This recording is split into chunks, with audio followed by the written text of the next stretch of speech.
तो अनंत काल के निर्माता प्राचीन मिस्र के रहस्य। चलिए बिना देर किए आज के इस सफर की शुरुआत करते हैं। आज हम मिस्र की प्राचीन सभ्यता के सर्वाइवल, उनकी बेजोड़ वास्तुकला और उन अनसुलझे रहस्यों की गहराई में उतरेंगे जो आज भी बड़े बड़े वैज्ञानिकों को सोचने पर मजबूर कर देते हैं। इतिहास का सबसे बड़ा विरोधाभास है ना? सोचने वाली बात है। एक ऐसी सभ्यता जिसके पास ना तो पहिया था, ना लोहे के औजार और ना ही दिशा नापने वाला कोई कंपास। फिर भी उन्होंने तारों के साथ बिल्कुल सटीक अलाइनमेंट वाला एक कृत्रिम पहाड़ कैसे खड़ा कर दिया?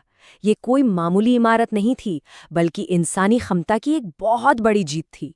तो भाग 1, सभ्यता का जन्म। इन विशाल पिरामिडों के बनने से बहुत पहले कहानी आखिर शुरू कहाँ से हुई? आइए थोड़ा समय में पीछे चलते हैं। उस दौर में जब आज का सूखा और बंजर सहारा रेगिस्तान दरअसल एक हरा भरा जंगल हुआ करता था। 11,000 से 5,000 ईसा पूर्व के बीच सहारा क्षेत्र बिल्कुल अलग ही दुनिया थी। इसे अफ्रीकन ह्यूमिड पीरियड कहते हैं। मीलों तक फैले सवाना के जंगल और बड़ी बड़ी झीलें। 7,000 ईसा पूर्व के आसपास बना नप्टा प्लाया का स्टोन कैलेंडर ये साबित करता है कि वो लोग सूरज की चाल ट्रैक करने में कितने उन्नत थे।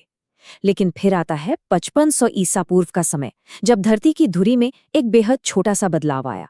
सिर्फ कुछ डिग्री के झुकाव ने पूरी जलवायु को पलट कर रख दिया। वो हरी भरी दुनिया झुलसने लगी और उन घुमंतू शिकारियों को मजबूरन जीवन की एकमात्र उम्मीद नील नदी की ओर पलायन करना पड़ा। अब नील नदी के किनारे पानी तो था, लेकिन ये नदी काफी विनाशकारी भी थी। हर साल भयानक बाढ़ आती और सब कुछ डुबो देती।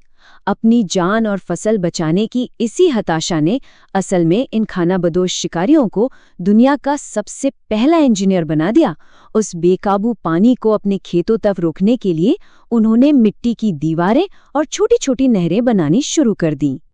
और देखिए, इन नहरों और सिंचाई ने एक अद्भुत डोमिनो इफेक्ट पैदा किया। भारी मात्रा में अनाज पैदा हुआ, जिससे इंसानियत के इतिहास की पहली दौलत जमा हुई। पर जहां दौलत होती है वहां लालच भी आता है। खूंखार लुटेरों ने बस्तियों पर हमले शुरू कर दिए। इसी लूटपाट से बचने के लिए शासकों की जरूरत महसूस हुई। अंततः राजा नारमर ने अपनी ताकत से पूरे मिस्र को एकजुट किया। और जब समाज इतना बड़ा हो गया तो टैक्स और हजारों टन अनाज का सटीक हिसाब रखने के लिए हायरोग्लिफिक्स नाम की दुनिया की पहली लिखित भाषा का आविष्कार हुआ।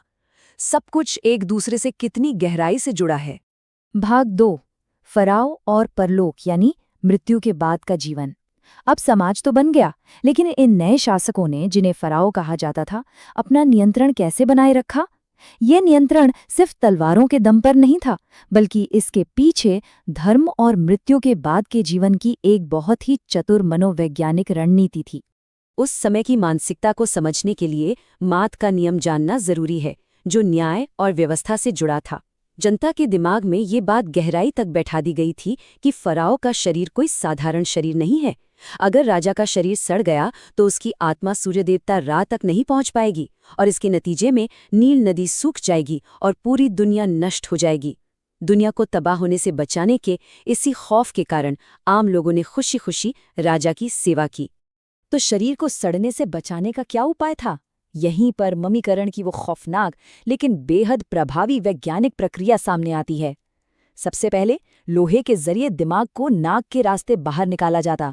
दिल को छोड़कर सारे अंदरूनी अंग निकाल लिए जाते, क्योंकि उनका मानना था कि इंसान की आत्मा दिल में ही बसती है।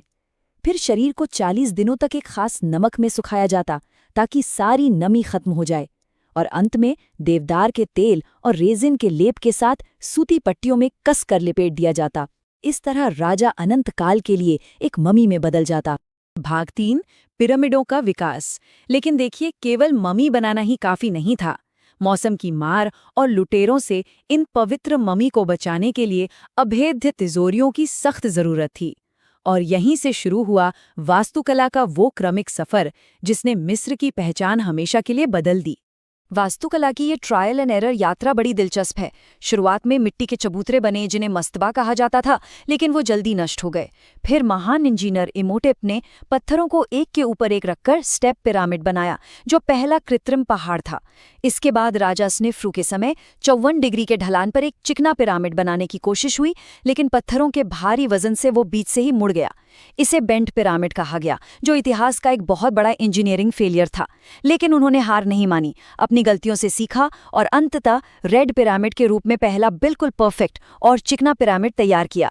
भाग 4 ग्रेट पिरामिड का निर्माण।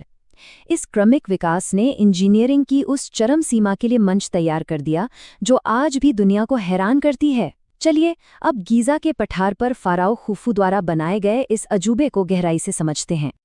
23 लाख, ये संख्या वाकई दिमाग घुमा देने वाली है।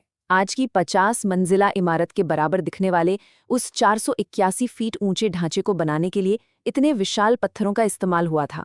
इतनी बड़ी मात्रा में पत्थरों को काटना और बिना किसी आधुनिक मशीन के एक जगह लाना किसी असंभव चुनौती से कम नहीं था। और जो बात इस निर्माण को और भी चौंकाने वाली बनाती है, वो है इन पत्थरों का वजन। राजा के मुख्य कक्ष यानी किंग चेम्बर को बनाने के लिए लाल ग्रेनाइट के 50-50 टन भारी पत्थरों का इस्तेमाल किया गया था। जरा सोचिए, सबसे बड़ी बात तो ये है कि ये बेहद सख्त पत्थर गीज़ा से करीब 800 किलोमीटर दूर असवान शहर की खदानों से लाए गए थे। तो बिना पहिए या लोहे के ये चमत्कार आखिर हुआ कैसे? मिस्र के इंजीनियरों ने नील नदी की बाढ़ को एक ट्रांसपोर्ट हाईवे की तरह इस्तेमाल किया। भारी पत्थरों को लकड़ी के विशाल नावों पर लादकर गीज़ा तक लाया जाता। रेत पर घर्षण कम करने के लिए लकड़ी के स्लेज के आगे लगातार पानी डाला जाता और मिट्टी तथा ईंट के विशाल रैंप बनाकर इंसानी ताकत से इन पत्थरों को ऊपर खींचा गया। बिना किसी मॉडर्न कंपास के इसकी ज्यामिति और लेवलिंग इतनी सटीक थी कि कोनों में 1 इंच का भी फर्क नहीं था। कमाल है ना? भाग 5 ग्रेट पिरामिड के रहस्य। निर्माण तो पूरा हो गया, लेकिन पत्थरों के इतने विशाल पहाड़ खड़े करने का एक अनपेक्षित और भयानक नतीजा भी सामने आया। ये पिरामिड खजाना तलाशने वाले लुटेरों के लिए एक तरह से चमकते हुए विशाल साइन बोर्ड बन गए। आइए इसके कुछ सबसे बड़े अनसुलझे रहस्यों पर नजर डालते हैं। प्राचीन काल में ही जब लगभग सभी पिरामिड लूट गए, तो बाद के फराओ शासकों को समझ आ गया कि भाई ये सुरक्षित तरीका नहीं है। इसलिए उन्होंने अपनी कब्रों को पहाड़ों के बीच एक गुप्त घाटी में छिपाना शुरू कर दिया, जिसे वैली ऑफ द किंग्स कहा गया। इसी बदलाव का नतीजा था कि 1922 में आर्कियोलॉजिस्ट हॉवर्ड कार्टर ने राजा तुतनखामुन की एक ऐसी गुप्त कब्र खोज निकाली जो बिल्कुल अछूती थी और जिसमें सोने के रथ और सिंहासन सहित 5000 से ज्यादा बेशकीमती चीजें मिली। तूतनखामुन का खजाना तो गुप्त घाटी में मिल गया, लेकिन फिर इस सवाल का जवाब क्या है?